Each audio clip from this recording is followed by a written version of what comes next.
You need some help? I'll get him up here.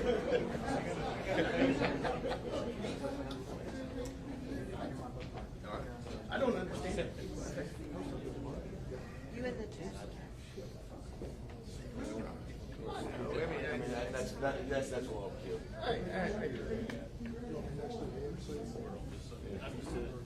No, we cover everything. Yeah, we'll get one for the road. There's a little room there. What's the fuel look good? I think she mentioned it. The contrast is rough on me.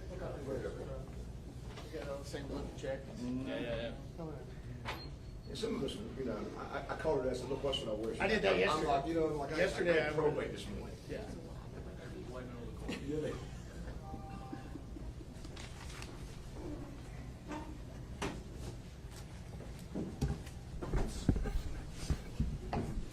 Thank y'all for being with us here today. I'm here today in Grayson County with an extremely heavy heart. I know that so many Texans in so many different regions across the entire state have been through catastrophic storms over the past 24 to 48 hours. They've lost homes, they've lost property, but unfortunately, there's been one person in this entire episode who lost her life, and it was right here in Grayson County in Veranda Rogers. Our hearts and our prayers go out to her and her family. You know, when a tornado strikes, homes are torn down and homes can be rebuilt. The only thing that cannot be rebuilt is a lost life. And it always hurts when someone loses their life. It hurts the people in the entire state. If there's anything that I wish we could do over again, it would be to do something that would have protected Veranda Rogers. That said, I am extraordinarily proud of the way that that Grayson County, that Cook County in this particular area have stepped up and responded very robustly and effectively and quickly to get the communities back up and running again. I particularly want to call out Judge Bill Majors of Grayson County, Judge Starnes of Cook County, Sheriff Tom Watt of Grayson County, Chief Tim Bilderbeck of the Sherwood Shores Volunteer Fire Department, Chief Pinkston of Whitesboro Fire Department, Assistant Chief Jeff Patterson, Whitesboro Fire Department, DPS Sergeant Walters. I'll go back and say this, and that is in the meeting that we had before this, they wanted to emphasize the value that the Texas Department of Public Safety played to help ensure both safety as well as control of various regions that got struck by these tornadoes. And so I myself want to add my gratitude to the role that the Texas Department of Public Safety played in ensuring that the people in this region would be able to have the safety, security, and control that's needed.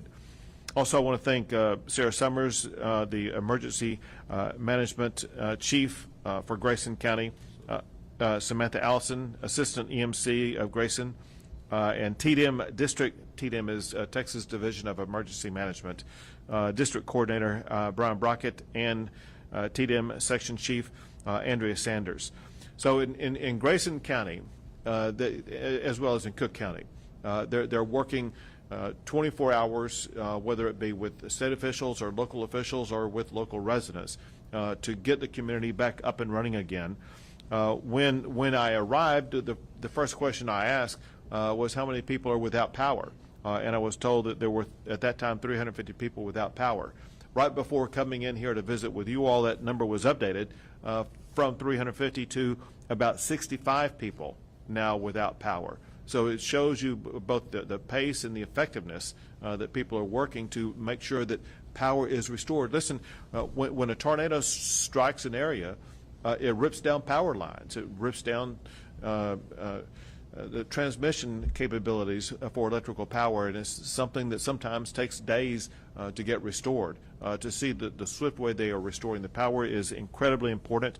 That said, it could be a while longer for those final power connections to be restored.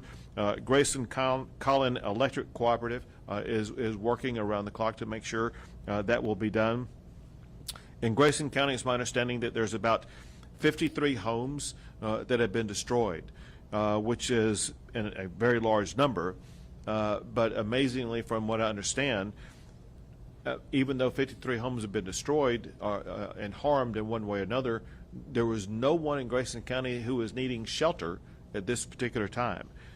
Those who have had their homes destroyed, they're staying with family or friends or have other accommodations set up.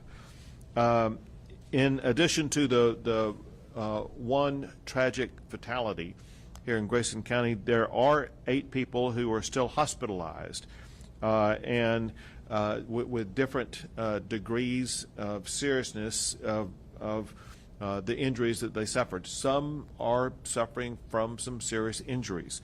We pray for their ongoing recovery.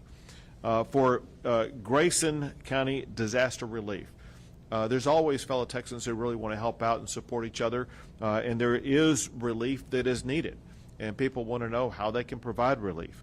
I'm going to give you 2 ways here in Grayson County. One is a way that you can text relief to provide support for those who need it. Text GCTV to 313131. Again, text GCTV to 313131 to donate financial support to help those in need at this particular time. Also, Sherwood Shores Volunteer Fire Department is accepting donations or support of any kind to assist people as they rebuild their lives. Now, one thing that's being done as we speak, and that's very important in the overall response to these disasters, is doing assessments of damages.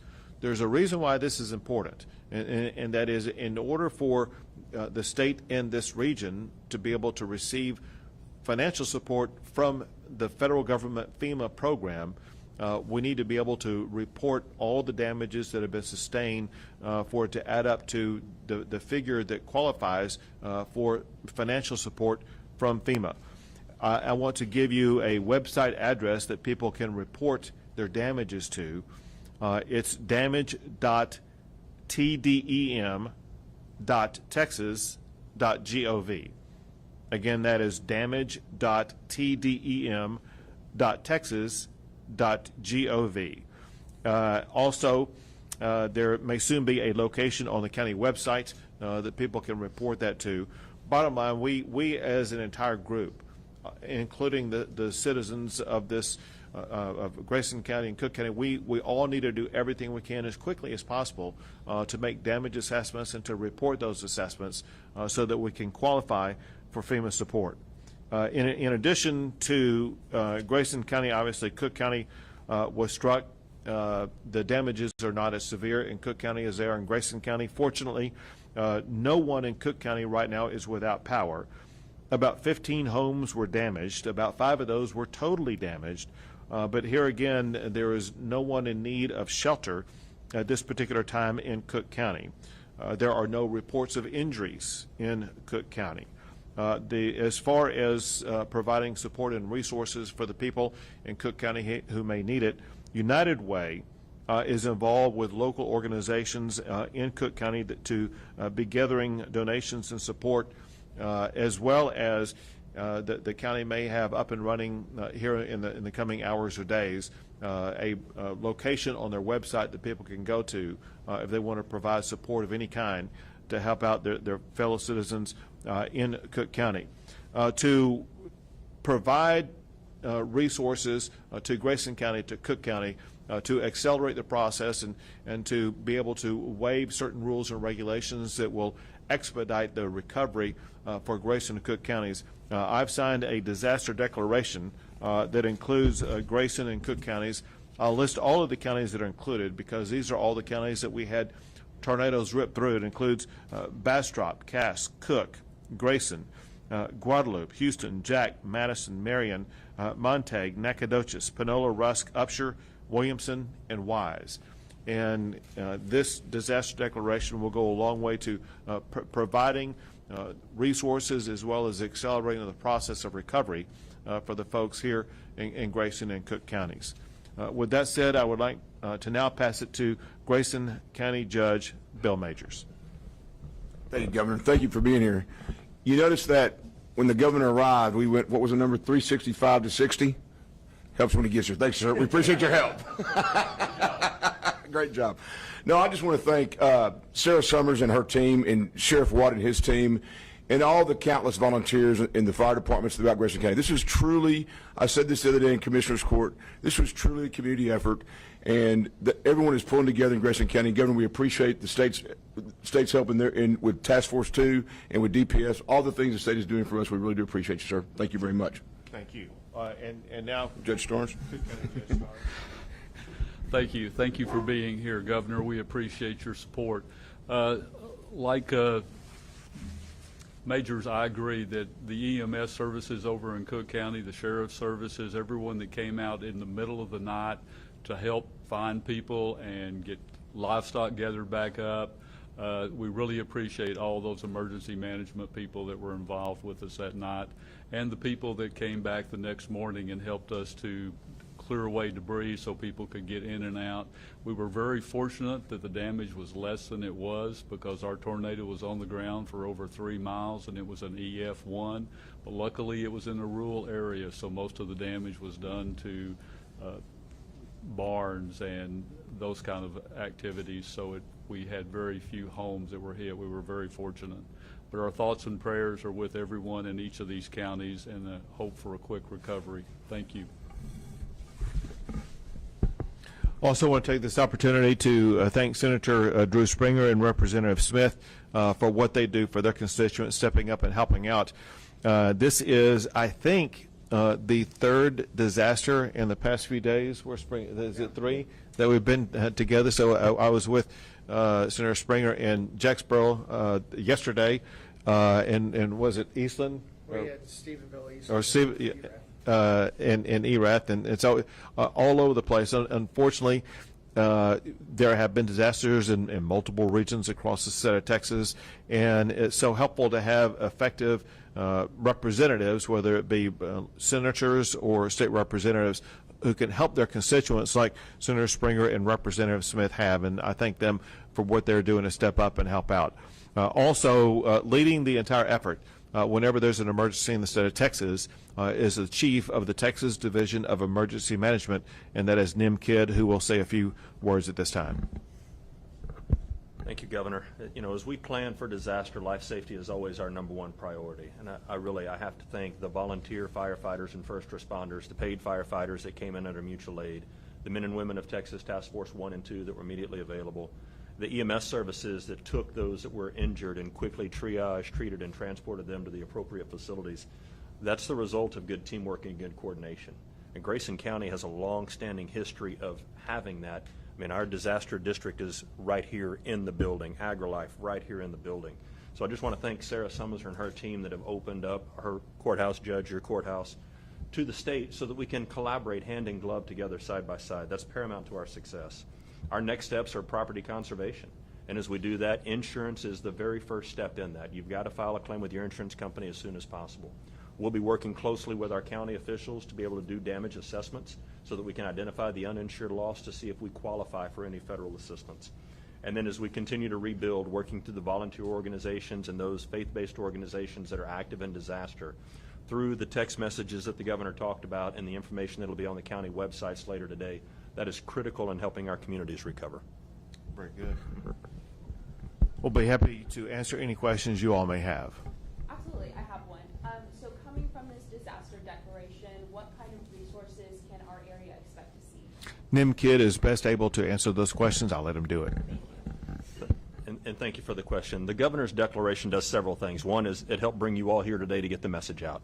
So raising that level of awareness and allowing us to take extraordinary measures to protect life and property. It also opens up the door for any of the county officials that may have an issue with a statute or regulation at the state level that needs a waiver. The governor can quickly waive any of those. And we've had several counties that have asked about debris already. So we'll continue to work and waive any regulations that stand in the way of recovery. Awesome. How soon might we start seeing these kind of things hit the ground? I think you're seeing some of them already. I mean, it was the deployment of state resources the night of the event is part of that disaster declaration. Having the men and women from the Dallas area under Texas Task Force 2, taking them off duty of their regular jobs, putting them on this specialized task force and pushing it out the door is a contrament to the actual declaration. Yes, ma'am. How long does the process take for the county to find out if they get federal relief money? So it's really, it's a multi-part process in that, and really first comes from the damage assessments that have already started. We've been talking a lot about Texas A&M Task Force 2, but they were doing damage assessments while they were doing search and rescue. They provided that information back to the county. Now we need to go and do disaster case management to talk to the individuals to find out if they do or don't have insurance after we've determined the level of damage on those homes. Statewide, the number is varying a little bit because of some FEMA regulations, but we need to be looking for about 800 homes across the state of Texas, major damage or destroyed, removed from their slabs, major structural components missing, that don't have insurance. And so it's that uninsured loss that we're really trying to capture right now. Any other questions? All right, thank you. Thank y'all very much.